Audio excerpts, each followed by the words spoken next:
دائما على حبيبك خير الخلق كلهم محمد بالنصر سيرته محمد لم يزل نورا من الكتاب محمد حكيم بالعدل ذو شرف محمد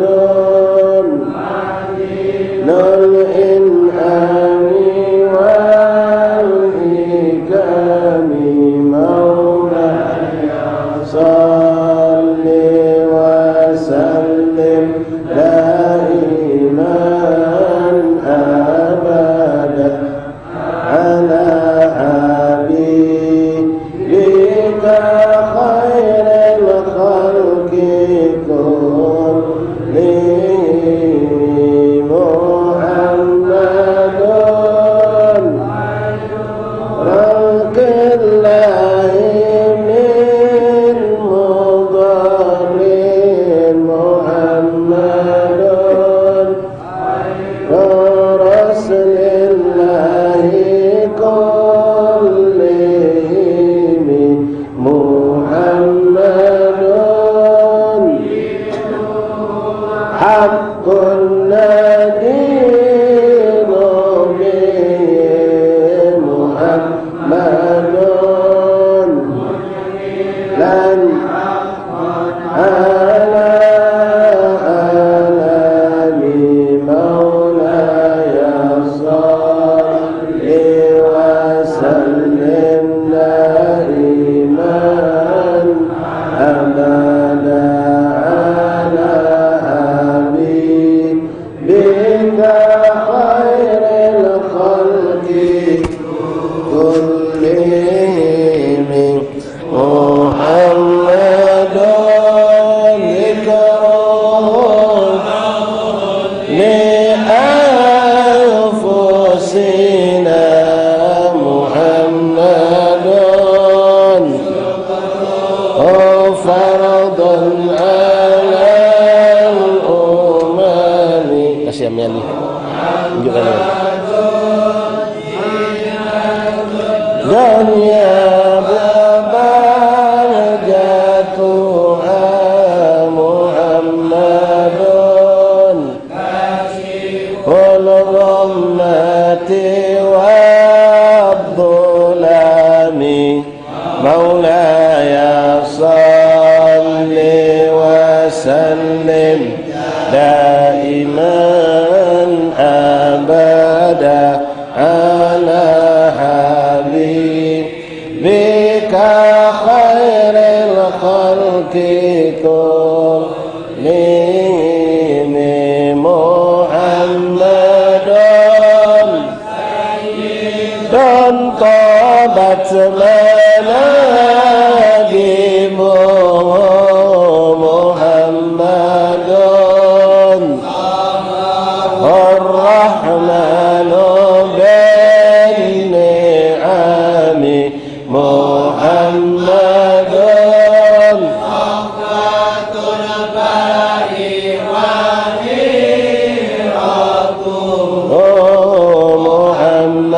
Muhammadun Tahiran sairit tuhamin Maulaya salli wa sallim daiman abada ala habibika khairil khalqi kullihim Muhammadun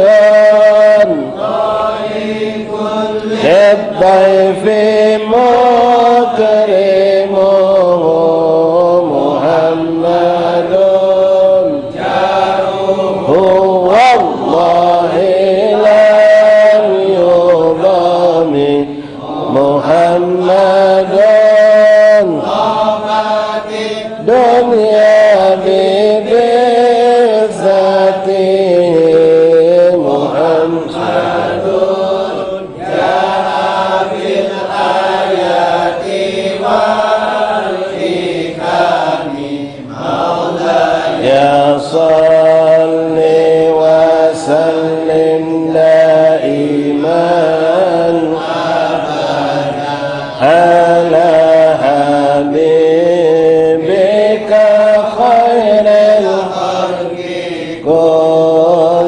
كلهم محمد يوم بأس شافعنا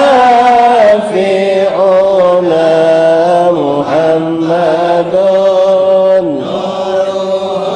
هادي من الظلام محمد لله ظاهما محمد للرسل كلهم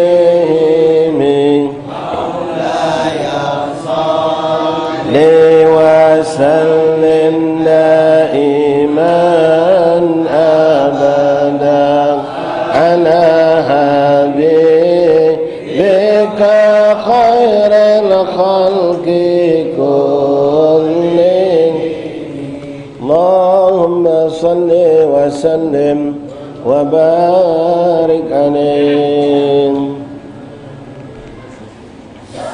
بسم الله الرحمن الرحيم. الحمد لله رب العالمين حمدا شاكرا حمدا ناعما حمدا يوافي نعمه ويكافئ مزيده. يا ربنا لك الحمد كما ينبغي لجلالك الكريم وعظيم سلطانك. اللهم صل وسلم وبارك وكرم على سيدنا محمد الفاتح لما أغلق والخاتم لما سبق ناصر الحق بالحق والهادي إلى صراطك المستقيم وعلى آله وصحبه حق قدره ومقداره العظيم. نوينا التعلم والتعليم والإفادة والاستفادة والنفع والانتفاع وتذكر التذكير الحث على التمسك بكتاب الله وسنة الرسل والدعاء إلى الهدى والدلالة الخير ابتغاء مرضات الله وقربه وثوابه.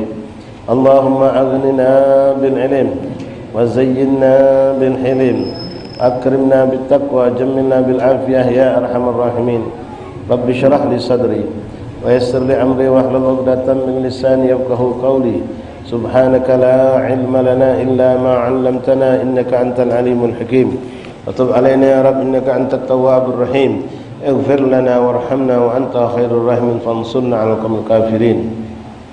اللهم هذا منك بك وإليك ولا حول ولا قوة إلا بك. Ma'asyiral habaib, ma'asyiral ikhwan, hadirin, hadirat, Bapak Ibu, saudara-saudariku, jamaah Majelis Ta'lim Mustallah Syairus Salikin Bumbaru rahimani rahimakumullah. Assalamualaikum warahmatullahi ta'ala wabarakatuh. Alhamdulillah, thumma alhamdulillah, thumma alhamdulillah, lakal hamdu syukra ya Rabbana, lakal hamdu ya Karim, ya Allah. Bersyukur kita tidak henti-hentinya kehadiran Allah subhanahu wa ta'ala atas segala karunia, nikmat demi nikmat demi nikmat demi nikmat yang Allah berikan kepada kita. Nikmat dunia, nikmat akhirat, nikmat dipanjangkan umur dalam sehat walafiat, nikmat iman, nikmat Islam, nikmat ketenangan, kenyamanan, ketenteraman yang kita rasakan saat ini, nikmat bermacam fasilitas kehidupan yang Allah mudahkan untuk kita, nikmat rizki, dan yang terpenting nikmat hidayah dan taufik min Allah subhanahu wa ta'ala. Mudah-mudahan dengan hadirnya kita di majlis ini, dengan izin Allah, Allah yang memilih kita, Bapak hadirin ikhwan sekalian, Allah mudahkan segala urusan kita, Allah hilangkan segala beban hidup kita, Allah hilangkan kesusahan kita, Allah sampaikan hajat-hajat kita, hajat dunia dan akhirah, dan insyaAllah menjadi sumber keberkahan buat anak istri kita, keselamatan untuk mereka dan juga untuk orang tua kita dimanapun mereka berada. Walaupun mereka saat ini telah wafat, mudah-mudahan berkat hadirnya kita di majlis ini Allah lapangkan kuburan mereka, Allah terangkan kuburan mereka, Allah berikan nikmat kubur untuk mereka, dan yang masih hidup bersama kita dimanapun mereka berada selalu dalam lindungan Allah, penjagaan Allah, dan dijauhkan dari segala bala dan musibah, dan diberikan istiqamah dalam segala ketaatan. Amin ya rabbal alamin. Ma'asyarul ahbab hadirin rahimakumullah. Alhamdulillah thumma alhamdulillah. Di malam yang ketujuh daripada bulan Muharram yang penuh berkah, tahun baru Islam tahun 1447 Hijriah, kembali kita dipilih Allah, dikumpulkan Allah, dan dimuliakan oleh Allah subhanahu wa ta'ala. Saat ini ikhwan, saya dan antum semua mendapatkan pemberian-pemberian Allah yang luar biasa. Cuma tak terjengok pasti adanya, pasti adanya, karena apa yang kita lakukan ini suatu amalan yang sangat diridhai Allah dan dicintai oleh baginda Rasulullah. Bahkan Rasulullah memberikan janji untuk kita bagi orang yang duduk seperti ini mendapatkan begitu besar ganjaran pahala. Yang berulang kali kami sampaikan untuk memantapkan keyakinan kita, dan patutlah kita bersyukur pada Allah Subhanahu wa taala. Bersyukur berapa banyak orang tak dapat nikmat seperti ini, tapi kita diberikan Allah. Orang yang lebih sehat dari kita, lebih punya luang waktu dari kita, lebih dekat jarak dari kita, lebih dari segala macam fasilitas dia punya, tapi tak dipilih oleh Allah. Kita alhamdulillah mungkin dengan kesibukan kita, mungkin ada badan tak pula sehat, jarak jauh, mungkin barangkali bermacam-macam yang mungkin kondisi itu bisa jadi uzur, tapi Allah tidak jadikan uzur buat kita. Kita tetap hadir dan dipilih oleh Allah Subhanahu wa taala. Pahala lebih hebat daripada solat 1000 rakaat. Ampunan dosa semua ikan yang ada di laut, mengampunkan, memintakan istighfar untuk kita, dan rahmat Allah selalu turun buat kita insyaallah. Bahkan antum-antum ini termasuk saya barangkali insyaallah yang mungkin bakal masih punya keturunan di tulang sulbi kita, mereka pun dapat bagian itu. Lalu kita niatkan hadirnya kita dalam taat ini adalah bentuk syukurnya kita juga kehadiran Allah Subhanahu wa taala insyaallah. Memang itulah ikhwan rahimahullah, hakikat mensyukuri nikmat Allah adalah sarfun ni'am ila ma yuhibbullah wa yarda. Mensyukuri nikmat Allah hakikat yang sebenar-benarnya bukan hanya sekedar mengucap alhamdulillah, walaupun itu bagian daripada bentuk syukur, tapi hakikat mensyukuri nikmat Allah, nikmat sehat, nikmat afiat, nikmat ketenangan, kenyamanan, nikmat luang waktu, nikmat segala nikmat yang tadi kita sebutkan, yaitu menggunakan nikmat tersebut untuk mencapai ridha Allah, mencapai kedekatan kepada Allah. Alhamdulillah. Ma'asyar ahbab hadirin rahimani rahimakumullah. Alhamdulillah, pada malam ini kita akan melanjutkan kembali pembahasan kita dari kitab Bidayatul Hidayah, kitab yang penuh kemuliaan keberkahan yang disusun dikarang oleh Imam Hujjatul Islam Abu Hamid Muhammad bin Muhammad Al-Ghazali At-Tusi rahimahullah ta'ala, atau lebih akrab kita panggil dengan Imam Ghazali. Masih pembahasan tentang sifat-sifat kawan yang hendak kita jadikan kawan akrab, kawan dekat, ya, kawan yang kita anggap benar-benar berdulu. Ya, kalau sudah berdulu itu berarti sudah akrab, dekat, bukan sekedar kawan kenal saja, tapi kenal dekat, akrab. Akrab itu di bahasa Arab, ikhwan. Agrab artinya, agrab itu dekat, gorib. Ya, dengan bahasa kita berubah jadi akrab aslinya agrab, dekat, kawan dekat, kawan yang CS bagi bahasa kita, ya.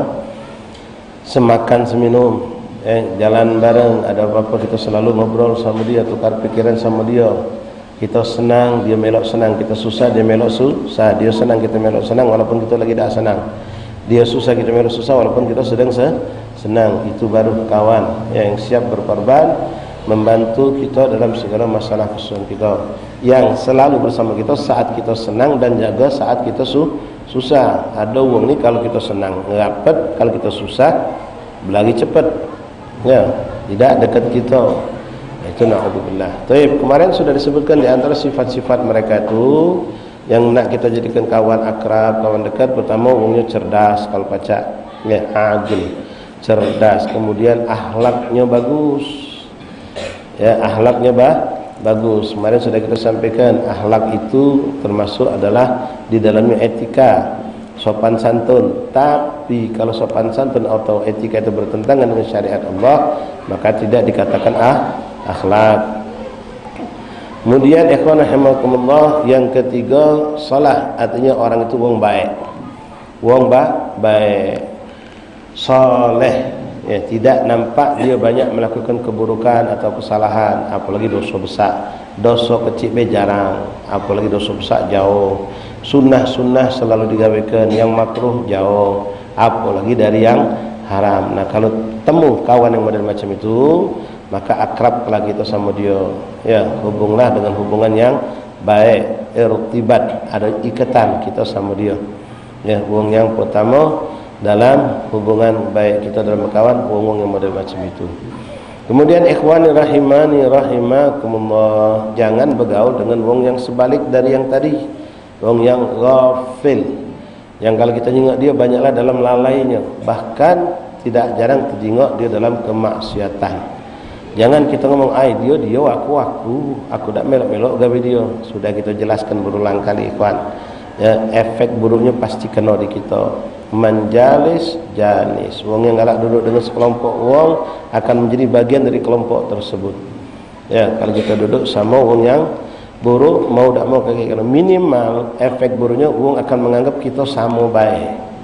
Bang Senti masih bujang sago nak dapat dimbek wong mantu. Ngapo ketika wong nengok siapa nak minang anak aku? Fulan bin Fulan.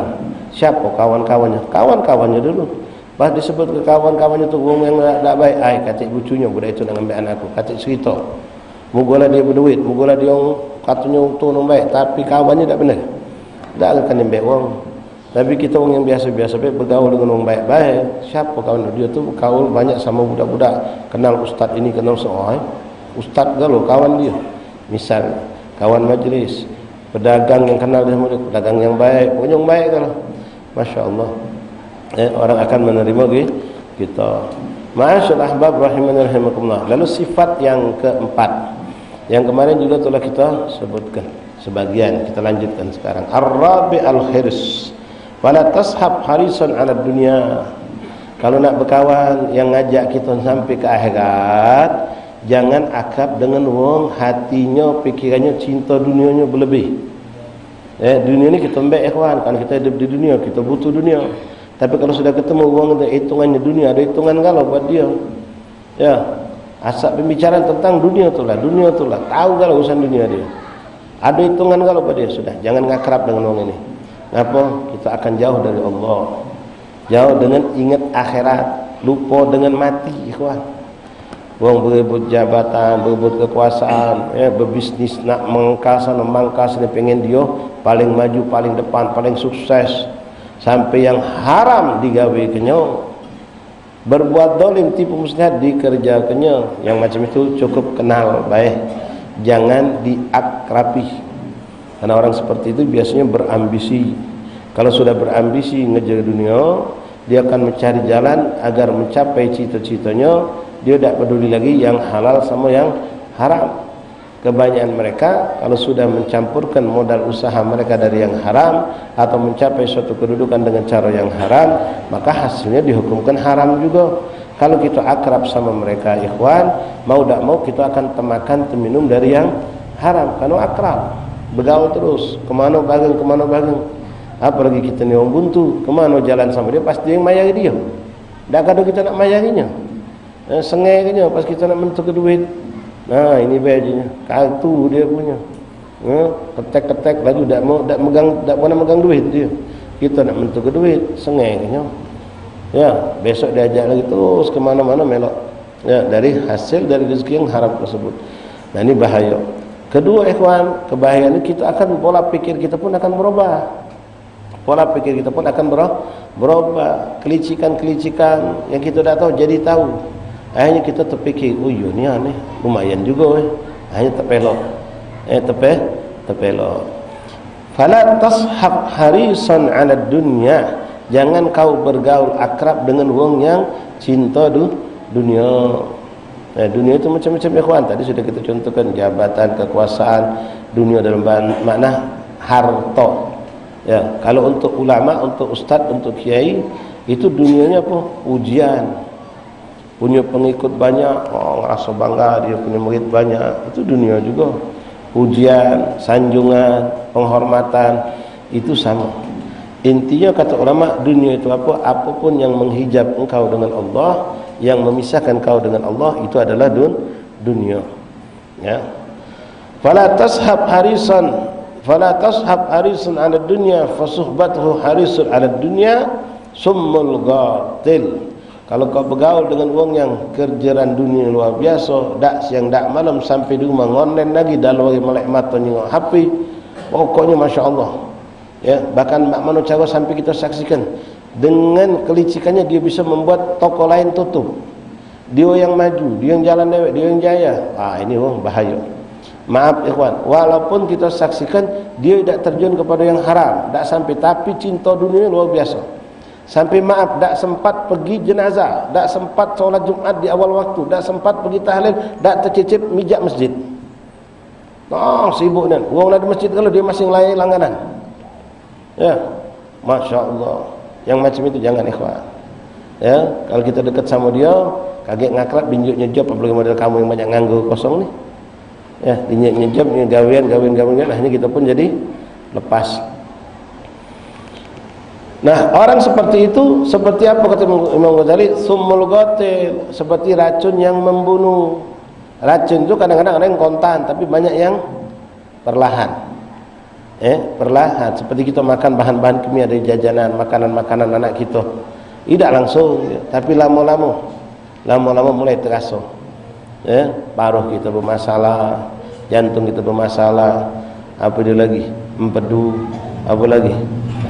Macam-macam yang bermasalah karena efek daripada keburukan makanan tadi.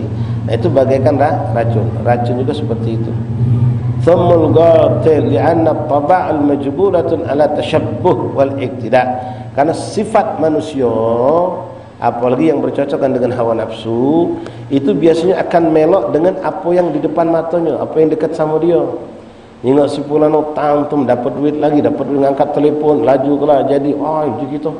Akhirnya kita kepengen tahu apa dia, gawe di mana caranya pacak. Nah, ujung-ujungnya tepelok. Kita tak tahu permainan dia, ternyata di situ ada hal-hal yang mungkin haram. Sekali lagi, walaupun tidak bersentuhan dengan haram, kalau sudah terlalu tinggi kecintaan dengan dunia, itu akan menjadi hijab, melalaikan kita sama Allah, melalaikan kita sama Allah. Dan ini banyak kita saksikan. Ada orang buka usaha dari satu toko, begitu dia punya satu toko masih ngontrak, rajin masih ke majelis, rajin masih ke masjid, rajin ke langgar, ada jenazah hadir, ada tahlilan hadir, bahkan ikut sibuk ngurusi wong tetangga yang meninggal. Masya Allah. Begitu dia terus bergebu-gebu pengen punya toko dewek yang tadinya ngontrak.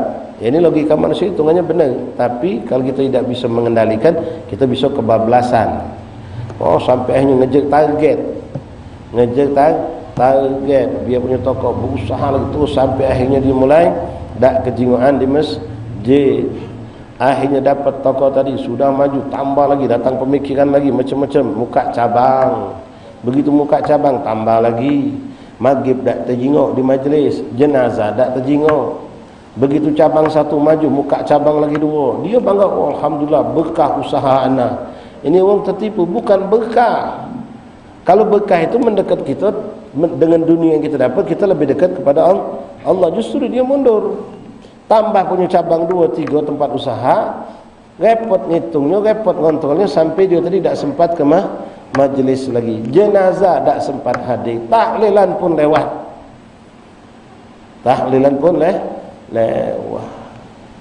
Ini orang merugi. Kalau sudah urusan dunia, maka kita minta sama Allah dalam doa, Allahumma la taj'al dunya akbar hammina. Ya Allah, jangan kau jadikan dunia itu paling besarnya pemikiran aku. Paling besarnya pemikiran aku dan tujuan aku cuma dunia. Allahumma la taj'al dunya akbar hammina wala mablagha ilmina. Dan jangan pula dunia itulah kepintaran aku, cuma urusan dunia, segala hal paham, segala hal tahu kalau. Tapi ketika ditanya urusan akhirat, nol besar. Tak pernah tahu dia, tak pernah tahu. Maaf ikhwan, orang macam itu ketika baknya meninggal, maknya meninggal, dia bukan ngejek ke mak mana ngirim Fatihah, ngirim Quran, ngirim zikir tak. Yang dipikirkan mak mana muatkan perdapuran emak aku dengan yang belagak. Karena dia punya duit tadi. Bikin kenyong bertingkat dengan marmer, bahkan granit dari luar dibeli kenyong, dicantik kenyong. Mak kau tak butuh itu. Bapak kau tak butuh itu. Dia ngasih punya duit. Cantiknya macam agam wali jadinya. Padahal bapak yang biasa baik. Mak kau butuh hadiah dari kau, dari bacaan-bacaan, zikir-zikir, sedekah dari duit yang halal. Kalau duit yang buruk, yang duit yang haram nyampe ke mak kita bagaikan bangkai, kata Imam Ghazali. Hadiah yang kita berikan itu kalau dari duit haram nyampe kepada mereka, tapi bagaikan memberikan hadiah masakan dari hewan bangkai yang dimasak itu. Bukan senang, bukan malah menjadi suatu kenikmatan, justru suatu musibah. Nah, li'anna taba'ul majbulatun ala tashabbuhi wal iktida. Karena tabiat manusia itu biasanya akan tertarik, akan terikut dengan apa yang selalu dijingoknya, yang selalu dilihatnya. Balit taba'u yasriqu min at-taba' min haitsu la tadri. Bahkan kadang-kadang ya, orang itu terpelok tanpa disadari. Berubah sudah, terpelok sudah. Ya, kita tahunya kaget kalau sudah lama tak ketemu, pas ketemu berubah sudah. Ya, ada hitungan kalau dengan duit. Segala macam hitungannya duit. Dulu tidak, pas sudah duduk sama yang segala macam hitungannya duit. Jadi orang barat apa? Time of money. Ya, waktu adalah uang. Duduk majlis macam ini dianggapnya lolo. Coba online bes maghrib, berapa duit kau bakal dapat? Majlis sekali jadilah majlis. Ini sampai nak 7 kali 6 kali majlis. Katanya lolo. Kenapa jadi semenit kau bakal dapat banyak, apalagi sampai sejam. Buang waktu dia tu. Dan subhanallah, waktu seperti ini paling kami online. Ya, orang baru balik dari pasar, orang baru di rumah buka HP kalau. La haula wala quwata illa billah. Tanpa kita sadari ikhwan, itu akan berubah. Ya. Kita bakal perhatikan kalau ada kawan baru senang, apa dia sekarang berubah. Ya, segala macam ada hitungannya. Kalau kita ngomong biasa meli tak perlu lah nak nyari-nyari nian. Pas kita ngomong, dia orangnya aku nak belanja di sana. Oh jangan, di situ mahal. Kalau kau nak murah di tempat ini, aku tahu nian. Oh tahu kalau, dulu dah perlu lah dia. Tahu kalau sudah belok pasar. Toko mana yang jual lebih bagus lebih mahal, tahu kalau dia. Subhanallah. Buang waktu untuk yang seperti itu. Famujalasatul haris tazidu fil hirsika. Kalau kau duduk sama orang yang begitu menggebu-gebu mengejar dunia, kau akan terpelok macam dia, kata Imam. Mau tak mau ikhwan? Mau terpelok kita. Saya jajah, ente duduk bersama budak yang punya HP belaga. Setiap hari jalan bareng semua. Setiap kali mentuk ke HP belaga. Kita punya HP apa? Jadul juga. Ya. Terfikir mulai pertama ni besok nanya berapa itu kalau beli, mulai bertanya di mana itu ada yang jual kredit. Nah mulai terfikir nak beli kreditnya. Ya, mulai terfikir ada apa baik, akhirnya mulai nyingok, mulai terus tanpa tersadari. Akhirnya kita jadi beban pikir-pikir itu kan biar dapat akhirnya nyari duit, biar pacak beli. Oh ini ada kalau di kawan kita kau pacak nak apa pacak kalau lewat HP ni misalnya. Terpelok gitu. Nah maaf, yang macam ini banyak terjadi pada ummahat, ibu-ibu kita. Lah punya komper belagak di rumah, mampir ke rumah lebih belagak kompernya. Sehari nyingok, 2 hari nyingok, 3 hari bertanya, beli di mana ini? Mulai nanya, pacak apa ini? Komper di rumah tu belagak sudah, bagus. Terfikir dia pengen juga punya. Karena itulah sifat manusia ikhwan. Sifat manusia. Akhirnya pengen punya. Mulai ngomong sama kita lakinya, "Pah, ngapa Pak? Apa pacak tak nak ngomong dengan Pak? Ngapa begitu? Aku ni pengen Pak, sekali-sekali Pak tak pernah minta, aku ni punya hajat. Apa dia jadi kau? Papa tu, pacak tak nyari kompor macam ini lah. Ngapa? Kompor itu kan bagus. Iyalah lah, sudah 6 tahun tak berhenti kompor itu. Mulai. Padahal kompor itu cetek hidup, ditiup hidup. Jingok pacak hidup kompor kita. Tahan nak beli kompor model kenapa? Ya kerana dia bergaul main sama orang kaya tadi. Orang kaya tadi dengan senang hati ngajak ke dapur, ngambok barang-barang dia. Ya, lading spesial apa? Jadi kita ni bersaing dari lading kecil pecak kuku sampai lading besar untuk ngapak daging ada galau. Bini kita lading cuma 2. Itu untuk lepas bawah, itu letak daging, itu letak tempe. Tetangga punya seset ya istilahnya, seset. Dari daging lading kecil tipis sampai besar sampai dogem. Mulai bini kita tarik lemak ni kalau punya ini. Oh ini ni ya macam ibu yang kawan yang tajir yang kaya tadi tu, dia tidak ada bukan sales, cuma dia cerita lemak kami semenjak punya lading seset ini ni nak apa-apa tak repot, letak daging pacak, letak tulang pacak, letak ini pacak galau, bentuk gelo ya, alat letak bawang yang model bagus tinggal pencet selesai. Nah bini kita mulai terdoktrin uyunnya kalau lemak macam ni, lemak kita tak banyak buang waktu ibu yang tadi tu. Benar pula fikir mulai ujung-ujungnya kita yang digedau. Ya, kalau bini kamu bergaul sama biasa baik selepelan balik dah jenguk apa-apa, bahkan dia lebih bersyukur. Alhamdulillah aku tadi main tempat si Maria ngapo lading cuma siko, aku masih punya 3 je dia. Syukur bini kita main ke rumah Maria lading cuma siko.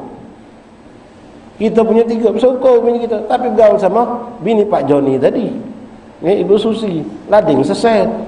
Oh, tempeknya. Balik ke rumah ngubek, minta belikan. Uji kita, tak usah lah, tak penting itu. Dah tahu lah meli dia, tahan kredit. Ujung-ujung meli, mayarnya kita juga. Ya, nah itu kenapa?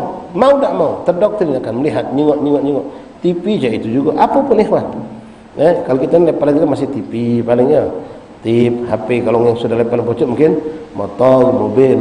Padahal sudah belagak, sudah bagus dia punya, pengen baru lagi, pengen bagus lagi. Masuk umur kayu, masuk karpet yang berdenyos. Mijak karpet berdenyos. Karpet kita masih bagus, baru beli lebaran tadi. Bini kita lah terfikir minta ganti baru. Maka keluar ke dalil pula, Pak, tak apa, Pak, niat kita mulia ke tamu, Pak. Rasulullah nyunatkan itu. Sunnah Nabi, kata Nabi, siapa yang beriman sama Allah dan hari akhir, mulia ke tamu, niat kita ke situ, baik. Pacak pula, dia ngoping dari mana? Dapat ilmu. Padahal tujuan dia pengen gagah-gagahan, pengen, dikatakan rumah dia belagak, karpet belagak. Itu akan muncul ikhwan. Nah, ini leparan kita. Ya, kalau lepas orang yang punya jabatan, punya kedudukan di kantor di mana, mereka seperti itu. Bergaul sama yang fasilitas yang lebih tinggi. Berangan, oi lemak nih kalau aku sudah sampai jabatan macam ini. Oi lemak nih kalau aku sudah punya kekuasaan macam ini. Saya anu tu tinggal ketok baik datang galau. Tinggal ini langsung Masya Allah. Ya, karena bergaul sama orang yang di pucuk nyungak terus akhirnya. Kalau dia bergaul sama yang di bawah, dia akan bersyukur, alhamdulillah. Aku masih punya, sebulan belum ada. Kalau kita nyungak, alhamdulillah. Itulah yang dikatakan Rasulullah. Idza ra'aita rajulun faddalallahu fil mal wal khuluq fanzur ila man asfala minka. Kalau kau melihat ada orang dilebihkan Allah dari kedudukannya, dari duitnya, dari kekayaannya, dari apalah, termasuk dari ketampanannya, kebelagaannya, fanzur ila man asfala minka. Tunduk ke kepala kau, jengok orang yang lebih rendah dari kau. Jengok yang lebih susah dari kita, yang lebih kedudukannya rendah dari kita, maka kita akan bersyukur, ya Allah, alhamdulillah. Walaupun moto tahun 2019 lah 6 tahun punya dewe, si pulan ngedit masih belum selesai, kejar-kejaran sama lesing, ya, mentu kadang-kadang ketakutan, takut ditangkap, lesing tengah jalan, ya, belum bayar 4 bulan ini sisip tarik motor, kita nyaman main, keliling sama bini kita. Motor pribadi walaupun tahun 2019, ya, kawan 2025 motor baru tapi ngedit buntu lekat, takutan gugup. Kenapa? Ya pengen nak lemak. Ya, kita akan lebih menikmati hidup dengan ketenangan. Ikhwan rahimakumullah. Kita juga lah orang-orang yang sekarang dah selesai kasus-kasus korupsi ini, pengen nikmat, pengen punya nikmat dunia segala macam, tapi hanya ketakutan, hanya mereka kebingungan dengan apa yang mereka lakukan sendiri. Masyaallah ahbab rahimani rahimakumullah. Kalau kau duduk sama orang yang hubbud dunianya terlalu tinggi, tazidu fi hirsika wa mujalasatu zahid fi dunya tazidu fi zuhdika. Jadi seperti itulah, baik yang ngejar kedudukan, jabatan, kekuasaan atau ngejar dunia dengan keuntungan bisnis dia segala macamnya. Kalau kita duduk sama orang yang punya ambisi tomak, maka kita akan terpelok, sadar. Tapi kata Imam Ghazali, wa mujalasatu zaid, kalau kau duduk dengan orang yang punya sifat zuhud, yang menjalankan hadis Nabi tadi, banyak-banyak nunduk, bersyukur terus, tidak terfikir pengen nyari yang tak ada. Pengen nyari yang tak ada tu tidak terfikir kita. Dia bersyukur dengan apa yang ada di tangannya. Kita ni kadang-kadang sudah di tangan kita banyak penuh, tapi karena nyungak terus, ngerasa tak punya, padahal di tangan kita sudah banyak. Tapi ketika kita lihat orang yang tak punya, tangan mereka kosong, anda punya sahib siko ikhwan, ngapa nanti tidak galak punya rekening bank? Jadi lemak kalau nak maya dia berbisnis, bisnisnya cuma sederhana be. Ayo Ustaz, untuk apa rekening bank? Aku ni dapat duit sehari habis hari. Untuk apa rekening bank kosong? Baik kaget dia. Dapat duit sehari habis sehari, tak pernah nyimpen aku ni. Jadi untuk apa aku punya rekening bank? Nolah benar pula je kita. Mubazir baik je dia. Itu pandangan dia. Walaupun ya rekening bank mungkin untuk suatu hal yang kita bisa pakai untuk kebaikannya, tentu bisa. Cuma saking tengah pun dia tak galak duit rekening bank. Kita pernah belanja sama dia, nak bayar kebingungan. Nak nemui dia ni, nak nitip duit cash ni. Jawabannya macam itu. Anak ni Ustaz katanya, dapat penghasilan hari ni, aku habiskan hari ni lah. Kebutuhan aku cukup situlah. Jarang bersisa. Jadi untuk apa aku nyimpan di rekening bank? Kalau penyimpan aku selip ke bedi gobok, besok terpakailah itu. Uji budak tadi tu. Masya-Allah, tabarakallah. Tazidu hirsuka wa mujarasatu zahid. Tapi kalau kau duduk dengan orang yang zuhud, ya, ngembek bagian dulu ngembek, tapi tidak dengan ketomaan, sesuai dengan kebutuhan. Kalau ada lebih berbagi, maka tazidu fi zuhdika, maka engkau pun akan terpengaruh untuk memiliki sifat zuhud yang kau pikirkan akhirat, ya, menimbun bekal akhirat. Ada duit sedekah, ada duit beramal, ada duit sedekah, ada duit beramal. Apa bekal akhirat, bahkan ngejo ke emaknya di kubur biar dapat rumah yang mewah agung di surganya Allah. Dia dapat duit sedekah untuk niatkan untuk emaknya, untuk bapaknya. Kalau kita duduk sama orang punya sifat zuhud, hati terbuka untuk sedekah, ikhwan. Punya duit lebih dikit, tengok orang susah, cepat dia ngolongi. Wahakadha. Tapi kalau kita bergaul dengan orang yang sebaliknya, tomak, keserakahan yang akan muncul. Na'udzubillah min dzalik. Sifat yang kelima, daripada sifat yang kita lihat harus ada pada saudara kita yang kita pengen jadikan kawan akrab itu, as-sidqu. Carilah kawan yang jujur, jangan yang galak bohong, baik bohong dengan ucapan atau dengan perbuatan. Kadang-kadang berkhilah itu, jika kita ni berkhilah ni berpura-pura, nipu, tapi dengan cara halus. Jangan bergaul sama, apalagi akrab dengan wong yang galak bohong. Fala tashab kadzaban fa innaka minhu ala ghurur wa huwa mithlu syarab yugarribu minkal ba'id wa yub'idu minkal gharib. Jangan kau dekat dengan orang-orang pembohong, tukang bohong, tukang berdusta. Jangan. Kau juga dia galak bohong, kau pun bakal dibohonginya. Kalau kau dibohongnya musibah, tapi lebih musibah lagi kalau kau jadi pembohong juga seperti dia. Jadi pembohong juga seperti dia. Ada orang belanja, kawan kita jual minyak wangi. Orang belanja tadinya, "Pak, ini minyak wangi ini asli apa?" "Asli minyak wangi." Ya memang asli minyak wangi. Maksud dia asli dah, ini aslinya dari sumbernya ni. Kita jawabkan asli. Barang nombor 3, ini nombor 1. Oh, ini nombor 1 ini. Macam ini dia. Nombor 1. Padahal barang nombor 3, jari dia 1. Kita ngomong, "Jul, kenapa kau ngomong nombor 1? Kan nombor 3. Aku tidak bohong," kata dia. "Aku kan macam ini ngomong, nombor 1 ini. Aku ngomong ke jari aku nombor 1. Ya. Akhirnya kita terfikir juga. Tidak bohong aku tidak bohong kan? Tidak bohong, jadi tidak berdosa jadi. Itu penipu. Apalagi memang tukang bohongnya, naudzubillah. Demi keselamatan dia berbohong. Banyak wong mencampur barang yang asli dengan palsu, katakannya palsu, merek barang nomor 3 diganti tahan diganti nomor 1 dalam ucapan berdusta, berbohong. Hati-hati ikhwan, kali dah engkau jadi korbannya, kau jadi seperti dia. Dua-duanya dak katik bagusnya. Jadi korbannya kita dibohongi atau kita jadi pembohong juga. Nah, itu lebih berat lagi. Mesti mending kita dibohongi, tapi lebih parah kalau kita kena penyakit pembohong. Na'udzubillah. Iyyaka wal kadzaba. Hati-hati kau dengan kedustaan. Kadzab itu kedustaan. Hati-hati. Wong yang bohong biasanya tidak selesai sikap, Pak. Bohong itu akan beruntun. Bohong itu akan beruntun. Macam santri di pondok pesantren tidak masuk kelas karena ada hafalan. Dia udah hafal, ecek-ecek sakit. Ditanya sama ustaznya, "Ngapa kau tak masuk kelas?" "Sakit ustaz." "Oh, sakit." Bohong dia. "Sakit apa kau ni?" "Demam ustaz." Wow, bohongnya. Apa yang kau rasakan? "Gigi aku menyut, kepala aku mentak, perut aku sakit." Lima sudah dosanya. Kau sudah minum obat belum? Sudah, padahal belum. Sekarang mana? Mending ada masih sakit. 100 pertanyaan, 100 dia berdosa. 100 kali dia berbohong. Na'udzubillah. Kalau sudah keseringan bohong sampai dia jadi pembohong. Kalau seseorang jadi pembohong, sudah. Wallahi ikhwan, dunia jadi sempit. Orang tak bakal bergaul sama dia. Orang akan menjauh dari dia. Orang akan lari dari dia. Ngapa dah galak aku. Cukup kenal baik sama sepulan dengan apa? Bohong. Bohong. Dia sampai berbuat dosa pun dia akan memaling barang kita, dia akan bohong. Padahal CCTV ada. Ya, jelas-jelas dia yang nembak, masih nak berbohong pula. Nasallallahu afiyah wassalamah.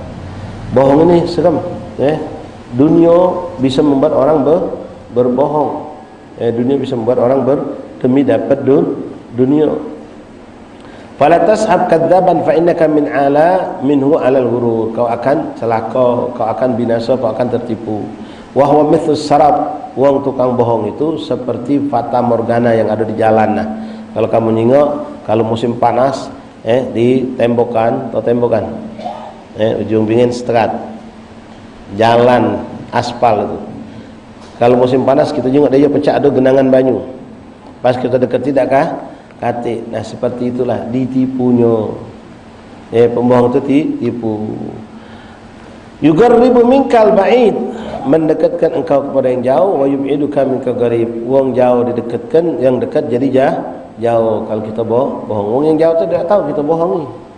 Tapi wong yang dekat malah menjauh karena tahu kita tukang bohong. Wala alaka ta'damul ijtima' hadhihi al-fisal fi syakkan al-madaris wal majaz. Nah, kata beliau, kalau kau bisa carilah kawan dengan yang memiliki sifat-sifat seperti tadi. Kaulah bergaul sama dia baik dalam urusan dunia ataupun urusan akhirat, pergi ke masjid ataupun urusan dunia, bergaullah dengan orang seperti itu. Fa'alika bi ahdin amrain imma uzlatul infirad fa fiha salamatuka. Ma'asyar ahbab rahimakumullah, kalau kau tak dapatkan orang-orang seperti itu, ya, memang untuk mendapatkan sifat yang sempurna lima ini solid, tapi minimal mu'dhamha, 3 dari sifat ini ada pada orang tersebut. Jadikanlah kawan baik. Kalau tak katik nian, lingkungan kita sudah rusak, ya, tidak ada lagi orang yang jujur, ya, orang hubud dunia yang luar biasa. Maka apa yang kita lakukan? Banyaklah mendap di rumah, jangan banyak mentu. Berbanyak duduk, berbanyak berzikir, beribadah kepada Allah Subhanahu wa taala. Wala'alaka ta'damu ijtima' hadzal khisal. Kata Imam Ghazali, barangkali kau sulit dan tidak mendapatkan sosok yang memiliki seluruh sifat-sifat tadi. Hadhil isal fi sukanil madaris, baik di perkumpulan, di lingkungan perkampungan, atau di tempat sekolah, atau tempat kita bekerja, ataupun bahkan di masjid, di majlis pun kita tidak dapatkan. Misal, fa'alaika bi ahadi amrain, maka bagimu 2 pilihan, kata Imam Ghazali. Kalau tidak katik nian, ya, memang sulit untuk mendapatkan yang 5 ini terkumpul. Walaupun ada ikhwan, ada, minimal kita cari ada 4 sifat jadilah. Paling minimal 3 sifat dari 5 itu ada, namanya mu'dham. Kalau sudah tak katik 3, cuma ada 2, sudah.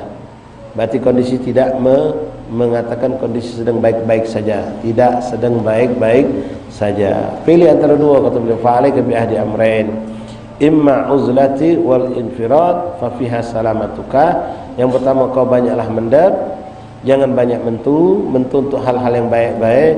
Adzan, mentu ke masjid, solat, habis solat balik ke rumah, ya, pergi ke majlis, balik ke rumah. Jangan banyak bergaul, kumpul-kumpul yang habis majlis, jangan, ya. Atau yang kedua, imma an takuna mukhalatuka ma'a syurakika bi qadri salihim wa dzalika bi an ta'lam anna al-ikhwata thalatha.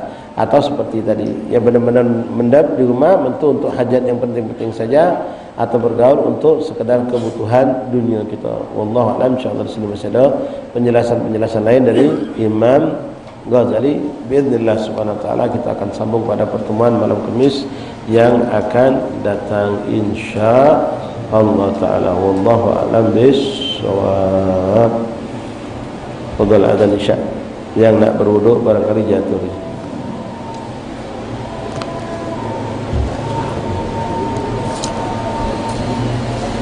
إن الله وملائكته يصلون على النبي اللهم صل يا أيها الذين آمنوا صلوا عليه وسلموا تسليما اللهم صل وسلم عليه وسلم. الله أكبر الله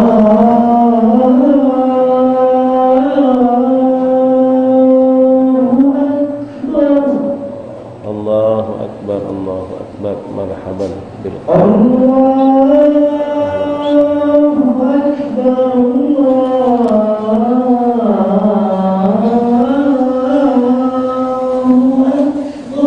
Allahu Akbar, Allahu Akbar. Marhaban bil qailina atana bis salati marhaban. Asyhadu an la ilaha